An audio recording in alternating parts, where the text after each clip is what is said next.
또 복습하겠습니다.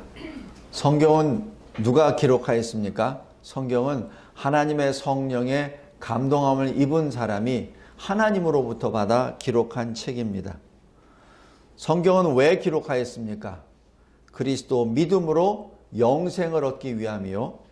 또 계속해서 하나님의 사람으로 교육을 시켜서 하나님의 사람의 자격과 능력을 갖추어 하나님이 기뻐하시는 선한 일을 행하기 위함입니다.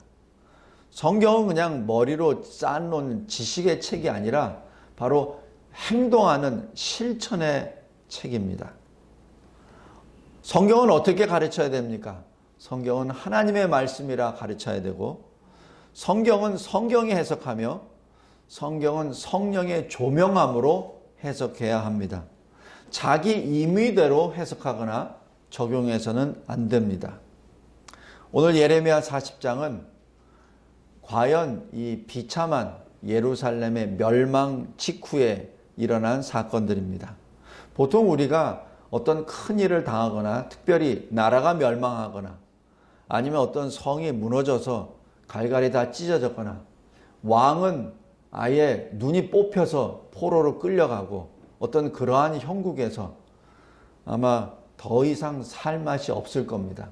그러나 인생은 하나님의 손에 잡혀 있는 것이 인생이지 자기가 살 맛이 없다고 해서 자기 마음대로 인생을 끝내는 것이 결코 아닙니다.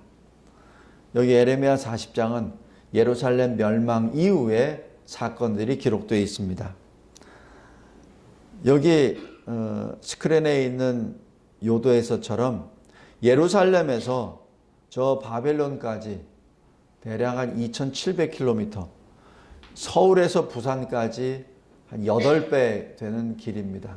이 길을 손과 발이 묶인 상태에서 끌려갑니다. 노예로 짐승처럼 끌려갑니다. 그리고 상당수는 가다가 아마 죽임을 당했을 겁니다. 지금 이러한 일이 벌어졌을 때 예레미야의 특별한 하나님의 말씀이 임합니다. 그런데 여기서 좀 아이러니한 것이, 그래서 제가 이게 관련된 문서를 쭉 찾아보니까 말씀이 예레미야에게 임했는데 예레미야가 말을 하는 것이 아니라 바벨론 사령관이 말을 합니다. 그래서 이것을 어떻게 해석하기 어렵다라고 보통들 주석을 이렇게 하는데 저는 이렇게 해석합니다. 하나님이 이 이방인 바벨론 사령관에게 말씀을 주십니다. 그리고 그 말씀을 하나님의 선지자가 듣습니다. 참 이것이 아이러니합니다. 나중에 우리 교훈에서 다시 한번 묵상해 보겠지만은 이것이 수치입니다. 하나님의 선지자가 하나님으로부터 말씀을 받아서 온 세상을 향하여 말씀을 선포해야 되는데 거꾸로 됐어요. 오히려 이방인 대표가 말씀을 받아서 하나님의 선지자에게 그 말씀을 전해줍니다. 지금 그게 그러한 형국입니다. 바로 이것이 하나님으로부터 징계를 받은 자의 수치요, 또 하나님 앞에 죄를 범하여 벌을 받은 자에 대한 낮아진 모습입니다. 근데 여기 느부사라단 사령관이 예레미야에게 뭐라고 얘기하냐면은 크게 두 가지를 말합니다. 첫째는 왜 너희들이 멸망했느냐, 그 원인입니다. 이 내용은 예레미야 선지자가 수도 없이 지금 계속해서 전했었던 그 내용입니다. 첫 번째, 너희 하나님 여호와께서 이곳에서 재난을 선포하시더니 여호와께서 말씀대로 행하셨다. 이게 뭐죠? 재난은 누가 선포했죠? 예레미야가. 지금 하나님이 갑자기 예루살렘을 멸망시키신 것이 아니라 선포를 지금 하셨다는 얘기죠. 그런데 너희들이 듣지 않아서 그 재난이 그대로 재난 말씀대로 이루어졌다는 얘기입니다. 그 다음에 왜냐하면 너희가 여호와께 범죄하고 그의 목소리에 순종하지 아니하였기 때문이다. 지금 이거 누가 누구에게 얘기하는 겁니까? 여호와를 믿지 않는 사람이 여호와를 믿는 사람에게 지금 전하는 것이죠. 이것이 믿는 자의 수치입니다. 오히려 믿는 자가 하나님을 전도해야 되잖아요. 그죠? 근데 이 거꾸로 됐어요. 하나님을 믿지 않는 자가 하나님의 이름을 부르면서 하나님의 사람들에게 지금 그 이유를 설명하는 겁니다. 너희들이 너의 하나님의 말씀을 듣지 않았다. 그리고 이제 이루어졌도다.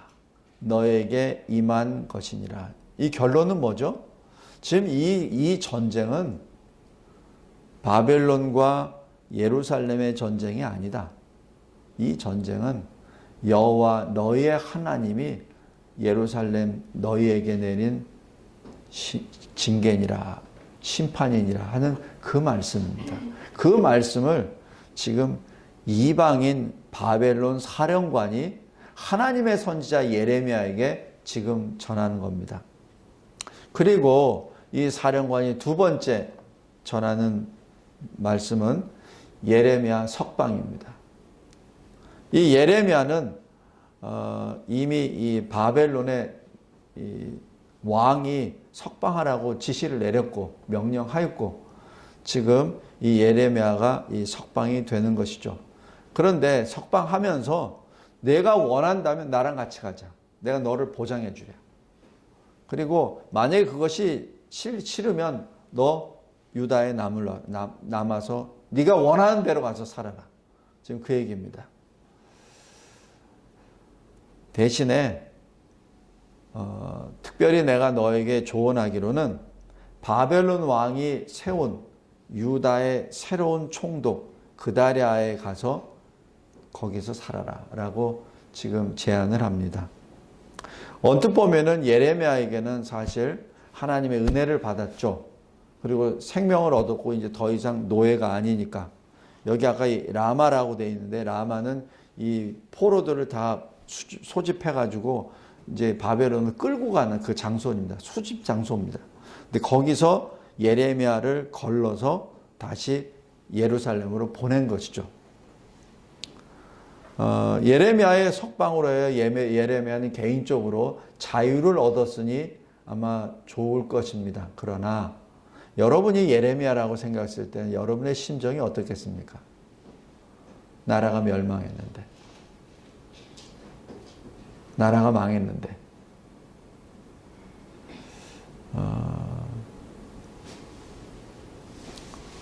석방 후에 예레미야는 그다랴에게로 돌아가서 미스바 그곳에 가서 함께 삽니다.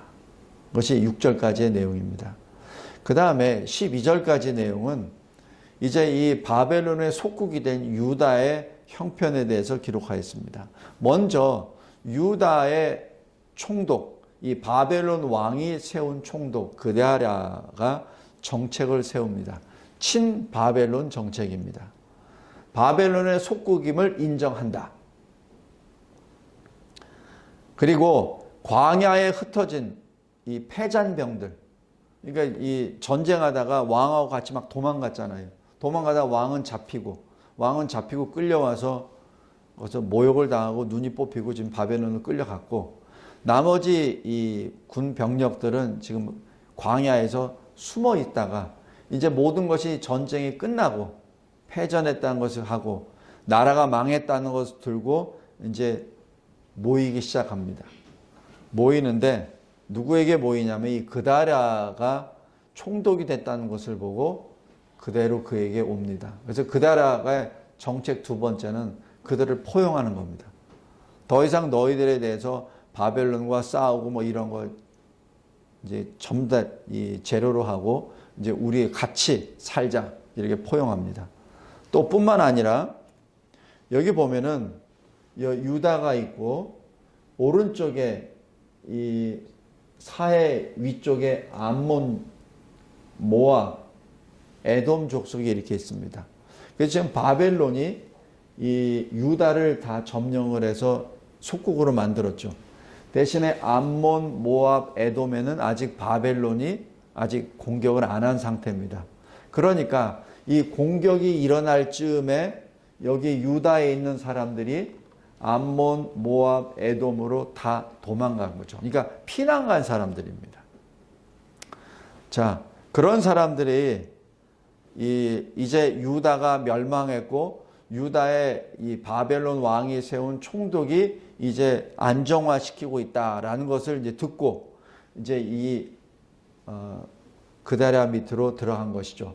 그래서 그다랴는 마찬가지 그 사람들도 다 포용합니다. 다 포용하고 우리 같이 다시 이 땅을 재건하자라고 얘기합니다.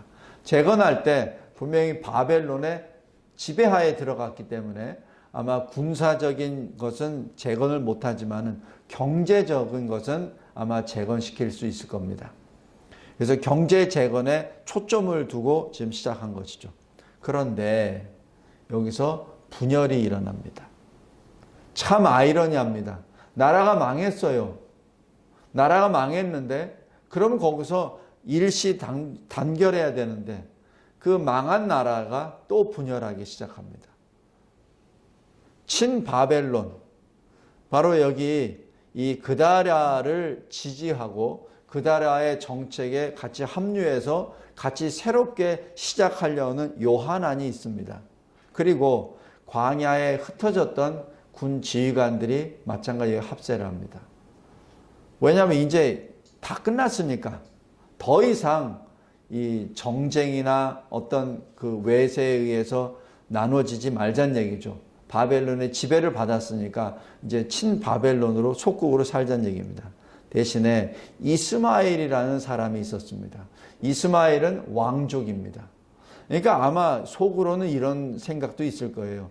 왕족도 아닌 것이 총독이야? 우리를 다스린단 말이야? 하는 것도 있겠죠. 그리고 이 유다의 마지막 왕 시드기야 왕이 있을 때 장관이었습니다. 그러니까 제일 높은 관직에 있었죠. 그러니까 그 사람이 과거 반바벨론 정책을 취했었던 바로 그 사람 중에 하나죠. 그러니까 바벨론의 속국임을 인정 못하겠다는 얘기입니다. 더 나아가서 그다랴를 인정 못하겠다는 얘기죠. 이 유다가 멸망한 유다가 또 분열합니다. 성도 여러분, 이것이 멸망한 나라의 비참한 모습입니다. 이 흥하는 나라는 결집이 되고 망하는 나라는 맨 분열입니다. 완전히 망했는데도 또 그 안에서 또 분열이 일어납니다. 오늘 여기 12절에는 요하난이 그 사실을 알고 정보를 듣고 이 그다랴에게 건의를 합니다. 허락만 하시면 내가 이스마엘을 죽이겠습니다. 그리고 더 이상 이 유다에 혼란이 없도록 하겠습니다. 이렇게 했어요. 근데 이 그다랴는 그 건의를 거절합니다. 왜냐하면 내가 가지고 있는 그 정보는 거짓 정보다라는 얘기죠. 자, 오늘 내용은 여기까지입니다. 여기 요도 다시 한번 보면은 여기 암몬, 모압, 에돔에서 바벨론의 위협을 받는 다음 위협은 바로 암몬입니다. 그래서 이 암몬은 가능하면은 바벨론의 공격을 막기 위해서 저 유다에 계속 분란을 일으켜야 돼요. 그래야 바벨론이 여기에 신경을 못 쓰지. 그래서 이 암몬 왕이 이 이스마엘을 꼬드깁니다. 그래서 유다의 그 세력을 이 분열을 시키죠. 자, 오늘 교훈입니다. 하나님의 징계 앞에서 우리는 어떻게 해야 됩니까? 오늘 여기 본문을 통해서 하나님의 말씀과 하나님의 보호를 이방인으로부터 받습니다. 이건 수치입니다. 그리고 하나님 앞에 낮아지는 겸손입니다. 하나님의 말씀을 바벨론 사령관이 하나님의 선지자에게 전했죠. 그리고 그 내용 하나하나는 바로 하나님이 주신 말씀입니다. 비록 여기 40장 1절에 하나님의 말씀이 예레미야에게 임하니라 라고는 표현은 되어 있으나, 그러나 하나님의 말씀을 이방인 사령관으로부터 받는 그러한 수치를 당합니다. 그리고 또 하나, 하나님의 보호 인도하심을 바벨론 사령관으로부터 또 받습니다. 나중에는 양식과 선물까지 받습니다. 성도 여러분, 하나님의 징계 앞에 이러한 일들이 벌어졌을 때 어떻게 해야 됩니까? 하나님의 징계 앞에서 여전히 유다의 남은 자들이 지금 죄에서 떠나질 않습니다. 하나님의 징계 앞에서 회개하지 않습니다. 여기 그다랴는 총독이 되었어요. 근데 총독이 되었는데 그냥 바벨론의 뜻에 따라야 되겠다는 그것만 있지, 왜 이런 일이 발생이 되었는지 거기에 대한 것을 전혀 논하지도 않고 거기에 대한 액션도 전혀 취하지 않습니다. 또 거기에 남아있는 유다 잔류 그 백성들을 향하여 그 이야기도 전혀 하지도 않습니다.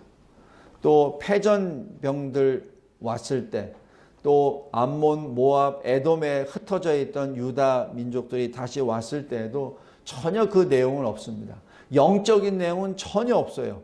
그냥 왔으니 우리 평화롭게 다시 살고 경제 재건을 하자, 그 얘기만 하지 영적인 어떤 그 각성에 대한 내용은 전혀 없습니다. 왜? 그다랴 자체가 영적인 사람이 아니기 때문에 그렇습니다. 또 이 이스마엘이라는 사람을 잘 보십시오. 이스마엘은 지금 자기가 실제 시드기야 왕의 장관 되었을 때 하나님의 말씀을 전하였던 예레미야를 따르지도 않았고, 영적으로 이러한 일들이 왜 벌어졌는지도 깨닫지도 못하고, 지금 이 느부사라단 이 바벨론 사령관에 의하여 그 이유를 이미 다 선포되었는데도 불구하고 지금 이스마엘은 그것을 받아들이지도 않고, 또 현 상태 그다랴가 총독이라는 것도 받아들이지도 않고, 단지 무엇과 지금 손을 잡냐면 이방 옆에 있는 암몬 족속과 손을 잡습니다. 손을 잡아서 어떻게 하죠? 나라 망치는 일을 하는 거예요. 성도 여러분, 이게 영적으로 둔해진 사람의 아주 그 사인입니다. 자기만 봐요. 자기 생각만 봐요. 자기 욕심만 봐. 하나님의 뜻이 어떻게 된 건지, 현재 상황이 어떻게 된 건지 전혀 깨닫지도 못하고 그냥 자기 원풀이만 하는 거죠. 자기 한풀이만 하는 겁니다.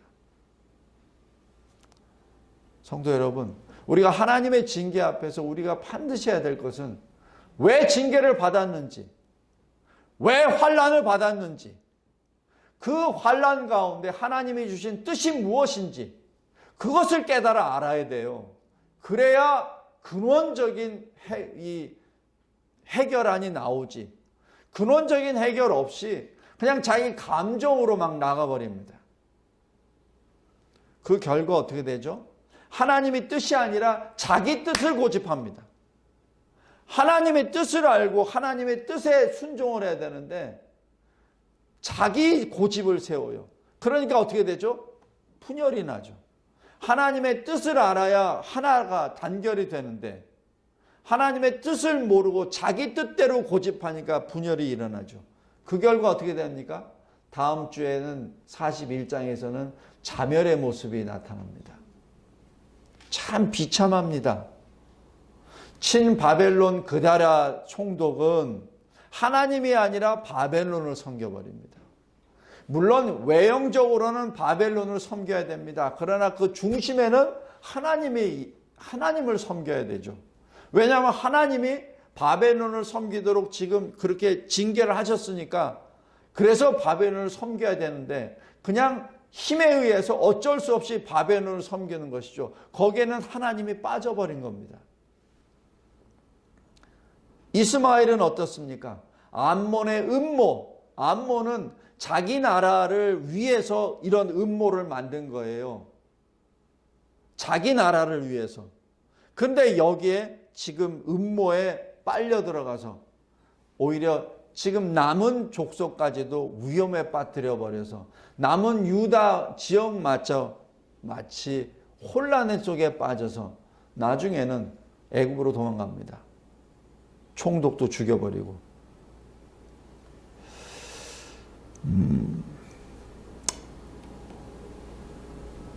하나님의 징계 앞에서 오늘 예레미야 40장을 통하여 우리는 어떻게 살아야 됩니까?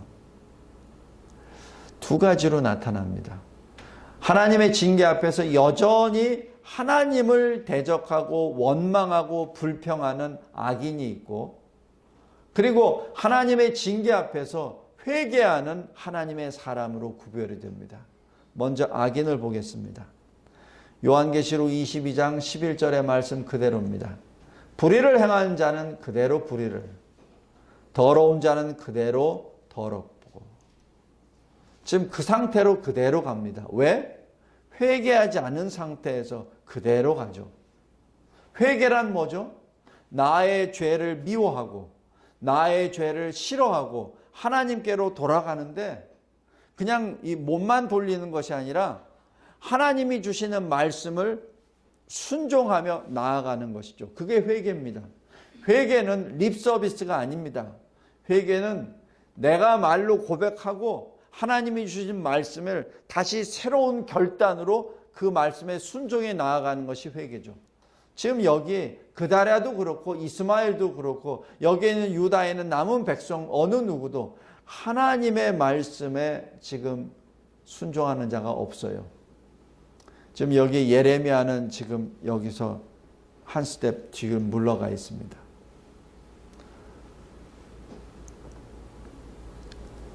로마서 1장 24절, 26절, 28절에도 이렇게 기록합니다.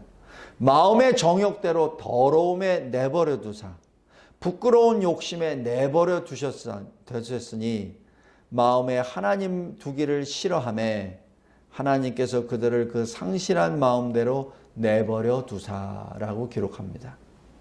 이 내버려 두신다는 자체가 이 신학적인 용어로는 유기입니다. 그러니까 선택과 유기에서 바로 유기인데, 이 유기는 하나님의 이 교훈과 책망과 징계 앞에 하나님께 돌아가는 것이 아니라 자기 뜻대로 자기 고집대로 사는 사람을 그냥 내버려 두는 것이죠.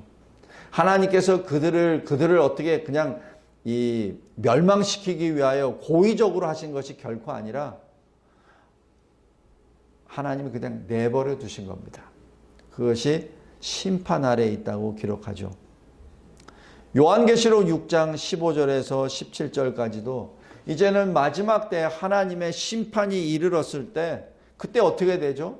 하나님께 회개해야 되잖아요. 마지막 때 독수리를 보내서 하나님께서 이제는 이 마지막 때 회개하라라고 이렇게 쭉 보내셨는데도 불구하고 뭐라고 하죠? 땅의 임금들, 왕족들, 장군들, 부자들, 강한 자들, 종, 자유인, 모든 이 악인들이 굴과 산들의 바위 틈에 숨어서 산과 바위들에게 말합니다. 우리 위에 떨어져 보좌에 앉으신 이의 얼굴에서와 그 어린 양의 진노에서 우리를 가리라. 무엇이죠? 회개란 무엇이죠? 바로 보좌에 계시는 하나님과 어린 양 우리 주 예수께로 나아가는 것이 회개인데 지금 가리라고 얘기하는 것이죠. 회개 안 하겠다는 얘기입니다. 안 하겠다는 얘기예요.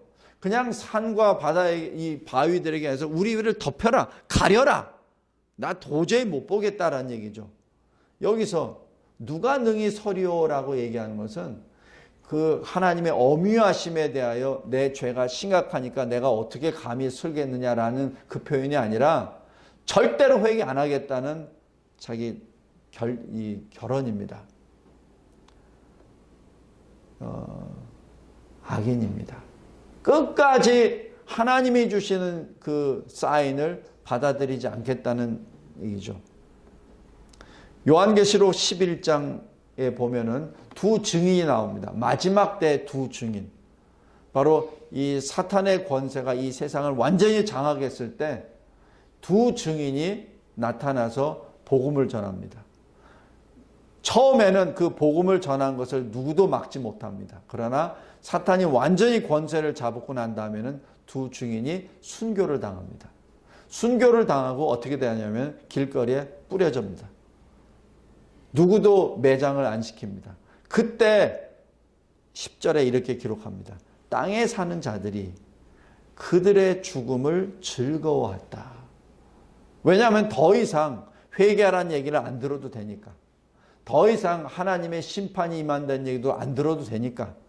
그래서 두 증인의 죽음을 즐거워하고 기뻐하여 서로 선물을 주고받습니다. 이제는 이제 세상에 평화가 왔어. 이제 저 귀찮게 하는 저 사람들이 죽었으니까 우리는 이제 우리 마음대로 살아도 돼. 이게 평화야 라고 얘기하는 거죠. 거짓 평화 아닙니까? 지금 하나님이 심판하시겠다고 지금 두 사자, 두 증인을 보내셨는데 그들을 죽이고 난 다음에 서로 축제하고 있다는 얘기죠. 악인입니다. 마태복음 7장 예수님이 말씀하시죠. 주여 주여 하는 자마다 천국에 들어갈 자가 아니라 아버지의 뜻대로 행하는 자가 말씀합니다. 그러면서 뭐라고 하냐면은 주여 주여 하고 주여 내가 주의 이름으로 귀신도 내쫓고 병도 낫게 하고 주의 이름으로 말씀도 전했습니다. 주의 이름으로 교회도 세웠고요. 주의 이름으로 세계 선교도 했습니다. 전도도 했습니다. 그때 예수님이 하신 말 나는 너희들을 모르느니라. 이 불법을 행하는 자들아. 성도 여러분 굉장히 무서운 말씀입니다. 주님은 우리를 아세요. 우리 중심을 아십니다.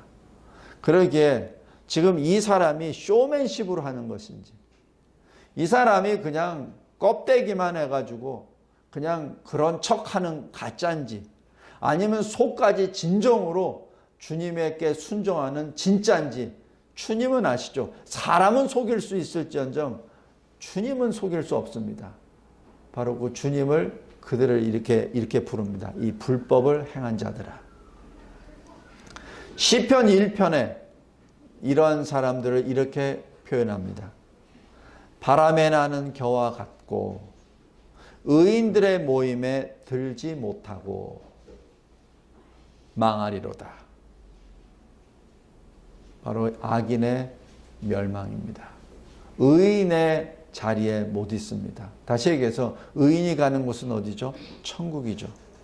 거기에 갈 수 없습니다. 마지막입니다. 하나님의 징계 앞에서 우리 하나님의 사람은 어떻게 해야 됩니까? 히브리서 11장 38절에 세상이 감당하지 못하느니라. 무엇으로? 믿음으로 행하기에. 히브리서 11장이 믿음장 아닙니까? 믿음으로 행하는 그 사람들을 세상이 감당하지 못합니다. 비록 세상은 사탄의 권세에 의해서 장악이 되고 두 증인이 순교를 당하고 그러한 형편에 있지만은 하나님의 사람은 그 세상이 감히 흔들질 못합니다. 그러므로 하나님의 사람은 하나님의 징계 앞에 섰을 때 어떻게 해야 됩니까? 이 징계라고 얘기하는 것은 심판이라고 얘기하는 것은 우리가 그리스도인이 이 세상에 살고 하나님의 사람으로 복음대로 산다고 하지만은 심판이 징계가 임했을 때는 우리도 같은 환난 속에 있습니다. 우리가 그 환난으로부터 제외되는 존재가 아니에요. 우리는 그 환난 가운데 있습니다. 악인하고 같이 환난을 받습니다. 마치 예레미야도 같이 믿지 않는 자와 같이 그 환난에서 노예로 끌려가서 라마에까지 끌려갔듯이 똑같이 우리도 하나님의 징계나 하나님의 심판 앞에서 악인들과 똑같은 그런 환난을 당하게 됩니다. 그때 우리는 어떻게 됩니까? 히브리서 12장에 주의 징계하심을 가볍게 여기지 말고 낙심하지 말라. 낙심하지 말라. 왜냐하면 5절 6절에 주께서 그 사랑하시는 자를 징계하시고 그가 받아들이시는 아들마다 채찍질 하심이라. 바로 우리가 징계를 받는다는 얘기는 하나님의 자녀라는 사인입니다. 그리고 히브리서 12장 10절 11절에 그들은 잠시 하나님의 뜻대로 우리를 징계하였거니와. 오직 하나님은 이 징계를 통하여 우리 유익을 주시기 위함입니다. 그리고 하나님의 거룩에 참여하기 위함입니다. 그래서 징계를 받는 그 당신은 즐겁지 않습니다. 슬픕니다. 그러나 그로 징계로 말미암아 연단을 받는 자들은 의와 평강의 열매를 맺는다고 했습니다. 여기서 연단을 받는다는 것이 굉장히 우리에게는 큰 위로입니다. 왜 연단을 받죠? 하나님의 사람이니까. 하나님의 사람이 아니면 연단을 받을 일이 없어요. 그냥 바로 멸망길로 가버립니다. 그러나 우리는 환난이라는 것을 통하여 연단을 받죠. 연단을 받는다는 것은 우리는 하나님께 속한 존재라는 것을 의미합니다. 우리가 하나님께 속하지 않는다면 연단 받을 필요도 없고 환난 끝이 멸망입니다. 바로 멸망으로 들어가죠. 그래서 우리가 연단 받는다는 그 자체가 우리에게는 위로요 감사합니다. 그러므로 끝까지 말씀을 붙잡고 순종하며 소망의 인내를 해야 됩니다. 마태복음 7장 13절 14절에 좁은 문으로 들어가라. 멸망으로 인도하는 문은 크고 그 길이 넓어 그리로 들어가는 자가 많고 생명으로 인도하는 문은 좁고 길이 협착하여 찾는 자가 적음이라. 하나님의 징계 앞에서 하나님의 사람은 어떻게 살아야 됩니까? 소망의 인내로 끝까지 말씀에 순종하는 것입니다. 시편 1편에 또 기록합니다. 시냇가에 심은 나무같이 모든 일에 다 형통하리라. 이 형통이라는 것이 우리로부터 우리에게 임하시는 징계나 환난이 제거된다는 것이 아니에요. 그대로 받습니다. 근데 왜 형통함을 받죠? 영생을 얻죠. 예레미야처럼 똑같이 환난을 받지만은 나중에 하나님의 은혜로 자유함을 받습니다. 물론 그것은 일시적인 현상이지만 그리고 하나님이 우리를 인정하신다라고 기록합니다. 성도 여러분, 말씀을 맺겠습니다. 세상 사람들로부터 인정받는 것은 사실 그 당시 그 순간입니다. 그러나 우리에게 중요한 것은 세상 사람의 인정이 아니라 하나님의 인정을 받아야 됩니다. 우리는 하나님의 사람이기에 하나님의 인정을 받아야지 눈에 보이는 세상 사람들의 인정을 받는 것은 의미가 없어요. 물론 세상 사람들로부터 인정받고 하는 것도 좋죠. 저 자신부터가 많은 세상 사람들이 나를 인정해 주면 기분이 좋고 어깨가 들썩들썩하죠. 그러나 우리의 중심이 사람에게 있느냐 하나님에게 있느냐는 그것은 반드시 짚고 넘어가야 합니다. 오늘 예레미야 40장 진정 슬픈 장면입니다. 진정 두려운 장면입니다. 하나님의 징계가 쓸어버리신 그 예루살렘 성에서 하나님의 사람 예레미야도 똑같은 환난 가운데 있었고, 그리고 예레미야가 비록 자기는 그렇게 하지 않았지만은 그러나 유다인의 대표로서 이방인으로부터 하나님의 말씀을 받는 수치와 비하를 체험하고 공개합니다. 우리 대한민국을 바라보았을 때도 마찬가지 이러한 아픔이 자꾸자꾸 이 연상이 됩니다. 여기 지도 보면은 여기 아시리아라고 있죠. 저 아시리아는 120년 전에 북이스라엘이 끌려갔던 지역입니다. 남유다는 120년 후에 훨씬 더 먼 이 바벨론으로 끌려갑니다. 하나님께서는 120년이라는 그 기간을 주셨어요. 북이스라엘이 하나님을 버렸을 때 어떠한 징계를 받았고 어떠한 환난을 받았는지 보여주셨습니다. 그러나 유다는 120년 동안 살면서 저 북이스라엘과 같은 죄를 똑같이 또 범했어요. 우리 대한민국을 봤을 때도 마찬가지입니다. 오늘 새벽 예배 때도 전한 말씀인데 70년 전에 북한은 공산주의에 의하여 점령당했습니다.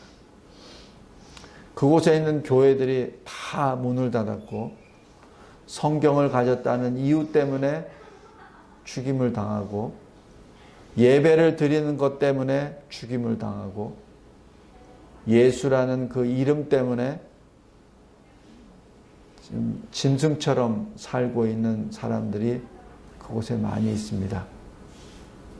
그리고 70년이 지난 대한민국을 바라보십시오. 70년 동안 북한이 어떻게 살았다는 것을 우리는 다 보고 있어요. 그죠? 근데 70년이 지나고 난 다음에 이 대한민국에서는 북한을 동경하는 무리들이 막 일어나고 있습니다. 북한을 따라가자. 공산주의가 좋다. 사회주의가 좋다. 재벌들 것을 뺏어서 나눠 갖자. 힘 있는 자들은 다 부정부패 있으니까 다 끌어내려라. 공산주의잖아요. 그 앞에 교회가 묵인하고 있습니다. 상당수의 목회자들이 그러한 의견을 지지합니다. 참 슬픈 일입니다. 여기 예레미야 40장 이 이야기는, 이 사건은 그냥 이스라엘에만 있었던 국한된 사건이 결코 아니요. 그리고 과거 2500, 600년 전에 있었던 어느 그 지역의 사건만이 아닙니다. 지금 이 한반도에도 동일하게 이 일이 벌어지고 있습니다. 깨어납시다. 그런다고 지금 무엇을 어떻게 해야 됩니까? 할 거 없어요. 일반 국민이 무엇을 합니까? 우리가 무슨 힘이 있고 무슨 권력이 있어서 무슨 재력이 있어서 그것을 어떻게 대항하고 어떻게 고친단 말입니까? 할 수도 없어요. 대신에 우리가 할 수 있는 것은 깨어 기도하는 것이죠. 각자가 깨어 기도하고 회개하고 각자의 그 각 교회가 그랬을 때 이 나라가 다시 변화되지 않겠습니까? 징계 앞에 섰을 때 우리는 어떻게 해야 됩니까? 징계 앞에 섰을 때 하나님을 끝까지 대적하는 악인이 되지 말고 하나님 앞으로 돌아가는 회개의 사람, 그리고 하나님의 말씀을 끝까지 붙잡고 순종하며 끝까지 징계 뒤에 하나님이 우리에게 주시는 영원한 평강을 소망하며 인내하며 끝까지 주께 붙어 있읍시다. 요한계시록 11장에 나와 있는 두 증인처럼 세상이 어떻게 변하고 악하게 변한다 하더라도 끝까지 하나님이 주시는 그 말씀을 붙잡고 증언하고 또 증언하는 그 사람들처럼 말입니다. 그것이 바로 시냇가에 심겨진 나무의 모습일 것입니다. 대한민국이 이렇게 어지러워지는 것에 대하여 너무 슬퍼하지 마십시오. 그리고 너무 낙심하지 마십시오. 왜냐하면 우리는 낙심할 때는 그만큼 마귀의 손에 붙잡히게 됩니다. 낙심하지 마십시오. 하나님이 징계를 하신다는 것은 분명히 우리를 구원해 주시겠다는 사인입니다. 그러니까 징계를 하시죠. 우리를 구원하시기 때문에 구원하시길 계획이 있으시니까 징계를 하시는 겁니다. 우리에게 환난을 주시는 것도 우리를 구원하실 계획이 있으시니까 환난을 주신 것이죠. 그렇다면 환난 가운데 있는 우리는 어떻게 해야 되죠? 낙심하지 말고 소망을 가지고 하나님께 붙어 있는 것이 우리의 본분입니다. 기도하겠습니다. 하나님 아버지 감사하고 감사합니다. 하나님께서 저희들에게 주신 이 예레미야 40장 말씀이 슬픈 사건이요 사실입니다. 그러나 그 슬픔 가운데 하나님의 구원의 역사, 은혜의 역사가 이미 전제되어 있음을 감사합니다. 그것이 우리에게는 소망이요 기쁨이요 큰 위로입니다.